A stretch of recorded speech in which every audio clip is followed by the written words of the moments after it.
Hoy en día todas las actividades de nuestra vida, o casi todas, se llevan a cabo en el marco de la Internet. Nosotros compramos por Internet, ahorramos por Internet, almacenamos nuestros datos por Internet y nos relacionamos, socializamos, vivimos por Internet. Pero parece que esto fuera ajeno a nuestra noción de justicia. La justicia que está en nuestra cabeza es una justicia que suele estar ligada a la madera, a la alfombra, a una serie de gente encopetada que está llevando una toga y que, como prescribe el Código de Procedimiento del Reino Unido, lleva usualmente una peluca. Y Hollywood no se queda atrás. Cuando yo comencé a estudiar Derecho, yo me imaginaba que el ejercicio de la justicia era un ejercicio de saco y corbata, de gente muy inteligente haciendo argumentos como en las series. Hollywood nos vendió la justicia como un lugar a donde yo iba a presentar mis problemas y me los iban a resolver, usualmente en un día o 2 días, como sucede en las películas. Pero la realidad de la justicia en América Latina es esta. Anaqueles de papel y más papel, que, como sucedió en Cali, Colombia, en el año 2018, colapsan. Colapsan porque no podemos manejarlo. Esto es lo que yo puedo llamar alegóricamente que caen por el peso de la ley. Y finalmente nosotros vimos que en la pandemia este problema se agudizó. Nosotros, esta justicia que teníamos de papel se hizo completamente imposible en la pandemia. Nosotros no podíamos salir y como la justicia era un lugar, no teníamos ningún acceso a la justicia. Fíjense lo que pasó en América Latina. Todo lo que fue terrible y trágico en el mundo se hizo más trágico en nuestros países. Tuvimos mayor restricción en el uso del transporte, mayor restricción en la actividad económica y, por supuesto, una completa denegación de justicia. No teníamos audiencias, no teníamos atención al público, no había términos, no se podían presentar demandas, no teníamos absolutamente nada. Y nos preguntamos ahí, ahora, ¿quién podrá defendernos? Y lo que nos solucionó fue no el Chapulín Colorado, sino la tecnología. Esa fue la respuesta que empezamos a dar en América Latina. Pero una tecnología muy particular, manejada de una forma muy a la latinoamericana. Pero fíjense, unos primeros avances. Acá mismo en el Ecuador, el Consejo de la Judicatura empezó a implementar con mayor vigor una plataforma de consulta de procesos. Eso ya es un avance. También en países como Colombia se empezó a implementar legislación que dio la posibilidad a los jueces de utilizar medios electrónicos. Es decir, la ley habilitaba a que se utilizara cualquier medio a disposición con tal de que pudiéramos administrar justicia. Y, por supuesto, tuvimos un auge en el uso de las herramientas tecnológicas. Para poner un caso, en México se multiplicó por casi 4 veces el uso de la firma digital, de la firma electrónica, cosa que también se ha hablado en el curso de este foro. Casi 4 veces en un solo país y particularmente aplicado a los jueces. Y algunos jueces fueron más audaces. En Bolivia se tomó en un proceso penal una decisión enteramente con base en lo que indicaba el ChatGPT, la inteligencia artificial generativa, a inicios del 2023. Y Colombia, por supuesto, no se quedó atrás. Un juez laboral fundamentó una tutela, que es una acción constitucional de protección de derechos fundamentales, en parte con base en el uso de las tecnologías. Si podemos utilizar tecnologías, pues también ChatGPT nos resuelve casos. Y también el metaverso. Eso que ustedes ven ahí es la que supuestamente es la primera audiencia en el metaverso del mundo, que también sucedió en Colombia. En el Tribunal Administrativo del Magdalena, una magistrada convocó a todos los intervinientes de un caso para que llevaran a cabo una audiencia en el metaverso. ¿Y esto qué significó? Fíjense a la señora magistrada, que igual tenía su toga, ¿no? Pero que hizo todo con sus gafas de realidad virtual. Y yo me pregunto, como las gafas de Volver al Futuro, ¿será que entonces ahora la justicia va a ser, en vez de una corbata, que tengamos 2 corbatas? Pues yo creo que en realidad hubo un retroceso en muchos aspectos, volver al futuro.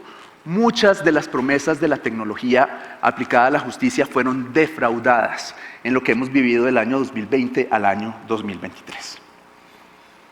Fíjense, tenemos problemas de fondo, de base, que ya hablaba la ministra el día de ayer. 33% de los latinoamericanos no tienen acceso a Internet en casa. Si bien hemos aumentado a más del 70% en acceso a Internet, muchas personas no lo utilizan en su día a día.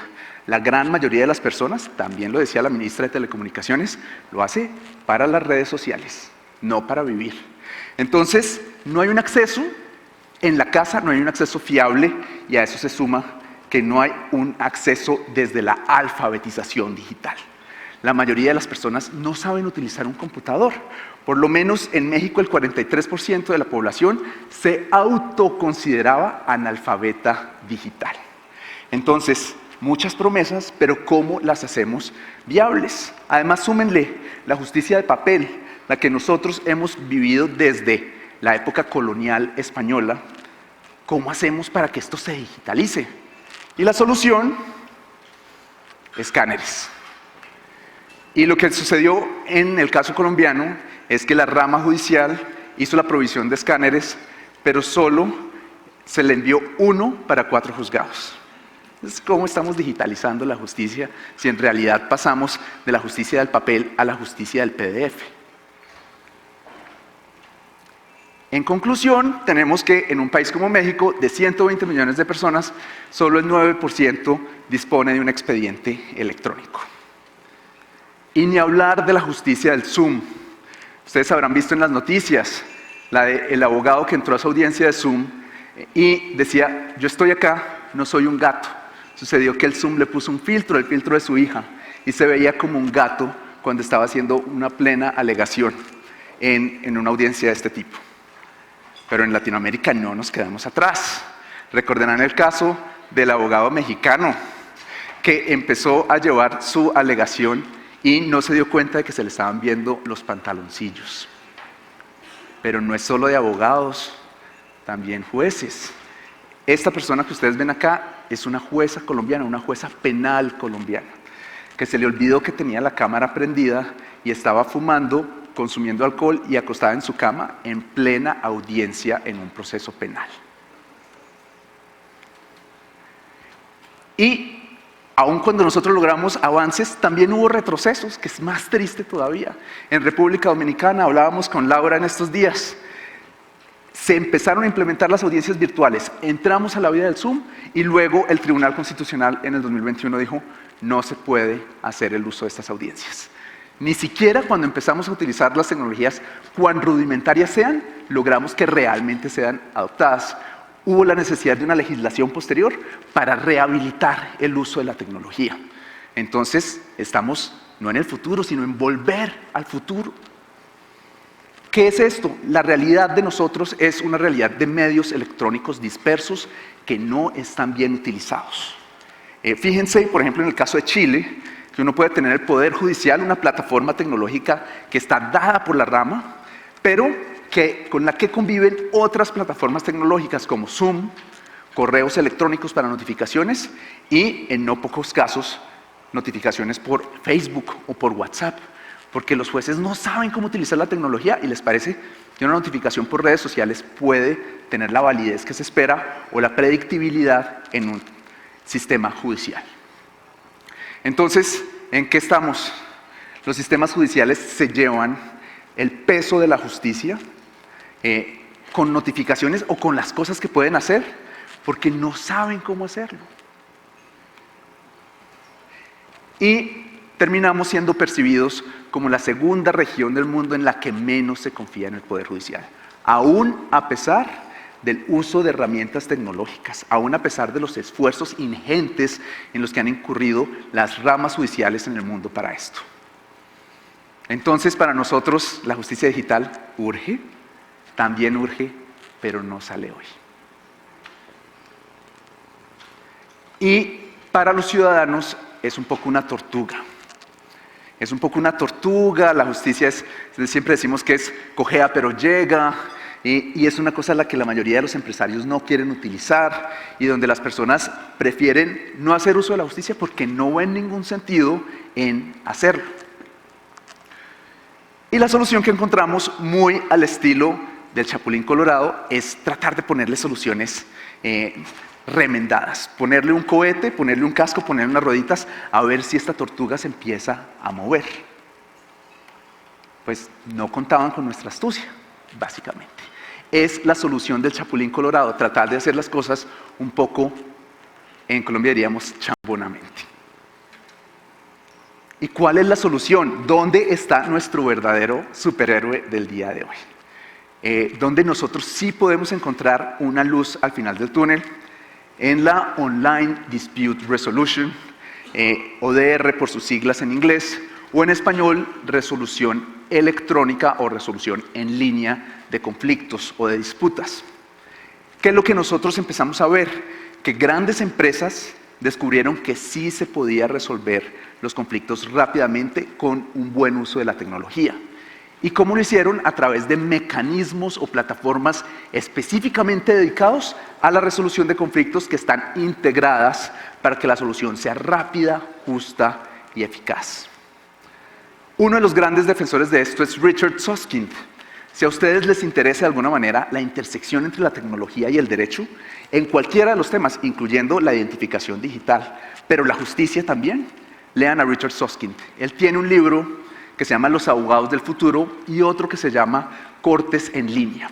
Y él lo que lleva promoviendo es cómo hacemos para llevar estos avances que lograron las empresas privadas desde los años 90 y desde principios del siglo XXI a la justicia como la conocemos hoy. Pues lo primero que él nos dice es, no podemos cambiar la rueda de un carro en movimiento. O, si lo hacemos, corremos el riesgo que vemos acá y que hemos sufrido en América Latina. Cuando nosotros tratamos de que las cosas sigan su curso y hacerle remiendos en el camino, no vamos a lograr un verdadero cambio. Él nos invita a que paremos y cambiemos la llanta. Y cambiar la llanta es tomar, si somos una empresa, si somos un centro de arbitraje y conciliación, si somos una institución judicial o una autoridad pública, repensar, rediseñar lo que viene, porque si nos quedamos en lo mismo o le tratamos de poner remiendos, vamos a terminar en la situación en la que estamos en América Latina. Y esto requiere naturalmente una arquitectura, pero una arquitectura que no es solo del software que vamos a utilizar, sino una arquitectura del diseño, que va desde la legislación procesal hasta la manera como nosotros programamos nuestros flujos de trabajo, hasta la manera como el usuario se relaciona con la tecnología. Y fíjense que esto presenta una pirámide de las virtudes que presenta la resolución electrónica o el ODR frente a los métodos tradicionales de solución de conflictos. Cuando vemos nosotros cómo funcionan los jueces normalmente son reactivos, resuelven conflictos, resuelven disputas. Por el otro lado, cuando ya empezamos a utilizar mecanismos alternativos, como la conciliación, el arbitraje, empezamos a contener, es decir, menos conflictos llegan a los jueces. Pero cuando utilizamos una plataforma, cuando sabemos utilizar la tecnología, promovemos la prevención de conflictos, porque tenemos un sistema, sabemos en dónde están los dolores de las personas y logramos una salud jurídica. Estamos promoviendo que la gente pueda utilizar estos mecanismos adecuadamente. Ejemplos de cuáles serían las etapas de esta arquitectura son 3 pisos. Uno primero, que sería la evaluación, la posibilidad de clasificar los problemas y evaluarlos. El Civil Resolution Tribunal en Canadá tiene una etapa en la que me ayuda a ver exactamente cuáles son los conflictos que tenemos y cómo yo los puedo filtrar para que queden rápidamente categorizados y más fácilmente resueltos. Una segunda es la mediación o el escalonamiento, porque siempre llegamos a resolver cuando podemos negociar, cuando podemos hacer mediación, cuando podemos hacer arbitraje. El escalonamiento en la resolución de conflictos es la fórmula que tuvieron estas empresas privadas, y para que lo sepan, las empresas privadas ahora manejan más del 90% de los conflictos del mundo. Ya los jueces tienen una competencia residual, 80 millones de conflictos en un año. Eso, para que se hagan una idea, es 40 veces el inventario de conflictos sin resolver de la justicia colombiana y toda la mora judicial del Brasil. Una sola empresa en un año. Y ¿Cómo vemos algo que nosotros decimos es que esto es muy novedoso, esto es de la pandemia? Viene funcionando casi 30 años y no lo hemos sabido adaptar. Y por supuesto, empezar a tener si llegamos al tema de la decisión, de la resolución de conflictos, que debería ser el último de los pasos, el último de los pisos de nuestra arquitectura, deberíamos hacerlo con el uso de tecnologías de avanzada. Por ejemplo, para arbitraje, en Guangzhou, en China, yo puedo tener una decisión arbitral de un caso complejo en menos de 5 minutos. Es un borrador que se le da a los árbitros para que puedan decidir rápidamente. Más de 300 casos en un mes. Esto nunca lo podría hacer un juez humano. Pero sí vemos una herramienta de inmensa ayuda para ayudarle a las personas a resolver sus conflictos. Y ustedes dirán, bueno, no, pero esto es en otros países, esto es por allá en China. Esto no va a ser en Latinoamérica. Y les digo que sí tenemos con qué. Hay plataformas como Redec, que es la plataforma de la que yo estoy muy orgulloso de hacer parte, que ayuda a traer estas soluciones a América Latina. Y la idea es poder resolver y gestionar todo el conflicto en un solo lugar. Lo que hace una plataforma particularmente atractiva en la resolución de conflictos es que yo pueda unificar todos esos medios que se encuentran dispersos. La plataformización o la utilización de mecanismos dedicados nos lleva a que yo utilice la justicia como si estuviera utilizando Facebook. Es decir, yo entro, hago mi reclamación directamente de una manera sencilla, con algunos filtros automatizados, puedo ver claramente las etapas de mi caso, puedo hacer el escalonamiento del que veníamos hablando, de una negociación a una mediación, a una resolución, y puedo tener todos los documentos, toda la información en un solo lugar, con lo que puedo hacer la trazabilidad clara de cuál es mi conflicto y llevarlo en muchos casos directamente. Pero esto no funciona con una plataforma, resuelve todas las cosas. La idea de la resolución electrónica de conflictos es la customización, es decir, que uno pueda adaptar la resolución a las necesidades que tiene cada uno de los actores en un conflicto determinado. Y para eso tenemos que meterle diseño legal, la arquitectura de la que veníamos hablando, acompañada de gestión de proyectos, porque uno debe hacer una plataforma para una empresa, para una institución, y no va a ser lo mismo que lo que podamos hacer en una empresa en Ecuador que en una empresa en Colombia. Y, por supuesto, la automatización. Evitar que esos pasos repetitivos e innecesarios los tenga que hacer el ser humano y los pueda hacer la plataforma directamente. En ese sentido, por ejemplo, hemos presentado una propuesta al Consejo Superior de la Judicatura de Colombia que ayudaría a que, en vez de ir directamente con los procesos ejecutivos o de cobro de deudas, yo pudiera hacer una conciliación previa. Una conciliación que ahorraría millones y millones de pesos en administración y trabajo judicial.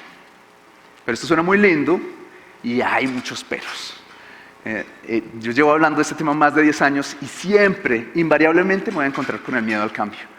Muchas veces nosotros percibimos estas soluciones como, uy, esto es otra cosa, esto probablemente no sea para mí, o yo ya soy mayor y yo no me voy a adaptar a esto. Pero fíjense lo que logramos con la pandemia, o que no sea seguro. Entonces, nosotros acabamos de ver en septiembre de este año que hubo un hackeo que afectó, entre otras, a la rama judicial colombiana. O por último, el miedo al juez robot. Entonces, esto que veíamos del ChatGPT ya subió, en el caso de Colombia, a la Corte Constitucional.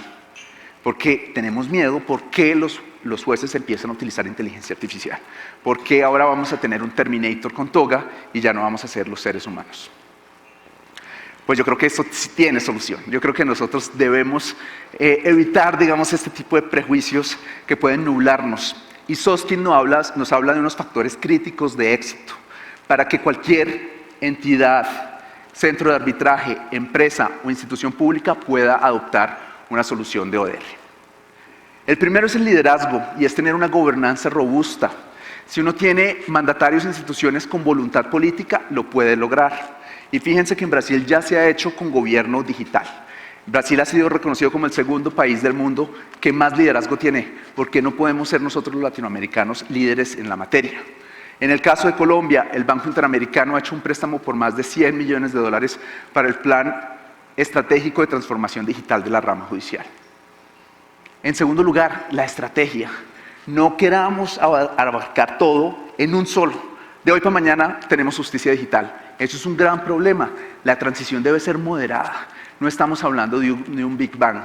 Por ejemplo, soluciones sencillas como la que se implementó en Bogotá en el 2021 de tener audiencias virtuales permitió atender muchos más casos en materia de violencia intrafamiliar. Y fue una solución sencillísima, sin plataformas, sin nada, no es tan difícil. El tercero, la experticia y habilidades. Tenemos que tener expertos en tecnología, esto tiene que ser un esfuerzo interdisciplinario, no es de abogados para abogados. Y en ese sentido debemos gestionar nuestros proyectos. Entonces, la UNESCO está, por ejemplo, promoviendo un curso masivo de formación en inteligencia artificial para evitar estas dificultades. Por otro lado, la especificación, tener un sistema que sea fácil para que la gente lo utilice, amigable para todos y no solo para expertos. Entonces, en ese sentido, Brasil, por ejemplo, tiene un sistema que ayuda a los ciudadanos a consultar trámites judiciales. Por el otro lado, en contratación, nosotros tendríamos un número razonable de proveedores. Entonces, tener plataformas como el SECOP o Mercado Público en Chile Compra. Y por último, la adopción de estas tecnologías de inteligencia artificial y telepresencia como Zoom, pero bien adaptadas a nuestras necesidades. Un ejemplo interesante es Prometea en la Argentina. Luego, sí se puede. En Perú ya está adoptando una ley que promueve servicios de justicia con inteligencia artificial y nosotros vemos las posibilidades.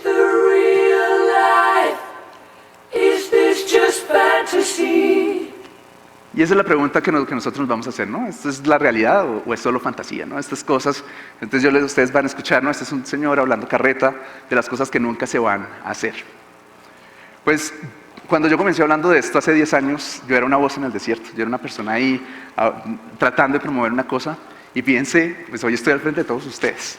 Yo creo que ya hemos hecho un cambio importante y yo siento que hay cada vez más países que se están subiendo al bus de la resolución electrónica de conflictos. Cada vez más iniciativas. Luego, yo creo que esta es una posibilidad de lograr que con la justicia digital lleguemos a esto que retrata Diego Rivera, la justicia social. Muchas gracias. Hola Nicolás, qué placer tenerte aquí cerca, luego de esa magnífica ponencia que tuvimos, donde nos ilustrabas cómo las herramientas OEDR y la tecnología en general sirven para garantizar ese derecho que le debemos a todos los seres humanos, no solamente en América Latina, de cómo hacer una justicia realmente expedita, cercana, que sea un derecho con acceso. Pero queremos tener este uno a uno para poder hacerte algunas preguntas que se quedaron, porque sabemos que el tiempo no es suficiente. Y reconociendo que, como bien dijiste, la pandemia aceleró todo y quizás lo que esperábamos en 5, 10, 20 años, lo tuvimos que hacer rápidamente. Quisiera preguntarte, en el contexto de la justicia digital, ¿cuáles son los principales desafíos que tiene América Latina, toda la región, para poder implementar una justicia digital real y que garantice pues, el derecho al acceso? Mira, yo creo que serían tres que podríamos resumir, tres retos que son muy de nuestra realidad latinoamericana. El primero que yo diría es la improvisación. El segundo que yo diría es un tema de cultura digital. Y el tercero es un tema de recursos. Vamos por el primero. Yo creo que nosotros como América Latina hemos ido desde el inicio de nuestra historia a los trompicones. Vamos, se presenta un desafío, bueno, aquí seguimos y vamos como corriendo y a veces eso nos impide tener una perspectiva más general y hacer cambios de fondo. Nosotros todo lo vamos haciendo sobre la marcha y eso no nos permite avanzar. Reaccionando. Luego, sí, entonces por eso yo hablaba del Chapulín Colorado. Nosotros somos de la astucia de lo que se nos ocurre y no asumimos cambios serios de decir, mire, esto lo podemos hacer de esta manera y tomar un rumbo fijo. El segundo es un tema de cultura y en cultura yo te podría hablar de dos aspectos que yo veo ahí. El primero es un tema de cultura ciudadana. Todavía tenemos un reto importante para que empecemos a abrazar las tecnologías y que los veamos como un método en el que podemos acceder a servicios públicos, pero particularmente al servicio de justicia. Que los ciudadanos nos empoderemos y digamos, es que yo quiero que mi servicio de justicia sea rápido y que yo pueda responder un tema de $50 rápidamente con el sistema judicial. Pero también un tema de cultura importante que es el de la cultura de los abogados y de los jueces. Eso sí que somos difíciles, le tenemos mucho miedo al cambio, somos por formación muy conservadores, muy aversos al riesgo y decimos, no, de pronto esto por acá no nos queremos meter. Y eso yo creo que tiene unas consecuencias que son perversas, porque hacemos justicia para los abogados y no hacemos justicia para los ciudadanos. Al final, el dueño del derecho, el que está accediendo a la justicia. Como tú lo acabas de indicar. Pero has dicho algo, y qué bueno que lo has dicho tú, pero es una duda de todos los abogados, todos los jueces y el público en general, y lo has mencionado como un desafío. Pero ese desafío no viene de la nada, viene del temor a, existe esa relación real entre la adopción de la tecnología y el posible desplazamiento del profesional del derecho. ¿Es un mito? ¿Es una realidad? ¿Tiene de ambas? Mira, lo combinas perfectamente, Laura, con lo que yo decía, digamos, hay un tema cultural y yo creo que hay dos tipos de abogados. Hay unos que deben tener miedo y otros que deben estar felices. Okay, vamos. Los que deben tener miedo son los abogados que no agregan valor, los abogados que se dedican a copiar y pegar resoluciones, que se dedican a leer o hacer reportes, resúmenes. Eso todo ya lo puede hacer la tecnología mucho mejor que nosotros, con muchos menos sesgos, con muchas menos dificultades, con mucha menos burocracia y mucho más rápido. Ahora, los abogados que deben estar felices son abogados como tú. Gracias. O sea, abogados que dicen, por acá vamos. Claro. El abogado del futuro es en realidad el abogado del presente, que dice, veo este reto y cómo lo enfrento y cómo me voy con él. Entonces, necesitamos más personas como tú que lo hagan. Sí, más personas como tú también que nos empujen. La realidad es que dijiste algo clave y que yo creo que debe ser la respuesta a todos estos abogados que quizás tienen miedo. La tecnología es un método. Tu valor es lo que está acá, tu nivel de racionalizar y cómo garantizar ese derecho al que te están pidiendo defender. Y creo que has dado en la diana con los dos. Mentalizarte a que si tengo miedo, ¿cuál es mi temor? Enfrentarlo y ver la tecnología como un método. Y dijiste algo que me ha abierto a otra pregunta. Mencionaste, la tecnología es un método, la utilizo, eficientizo mi tiempo. ¿Cómo las nuevas tecnologías emergentes, inteligencia artificial, machine learning, ciencia de datos, cómo la visualizas en un futuro aplicado al derecho para garantizar el acceso a la justicia? Mira, yo creo que ya se empieza a visorar.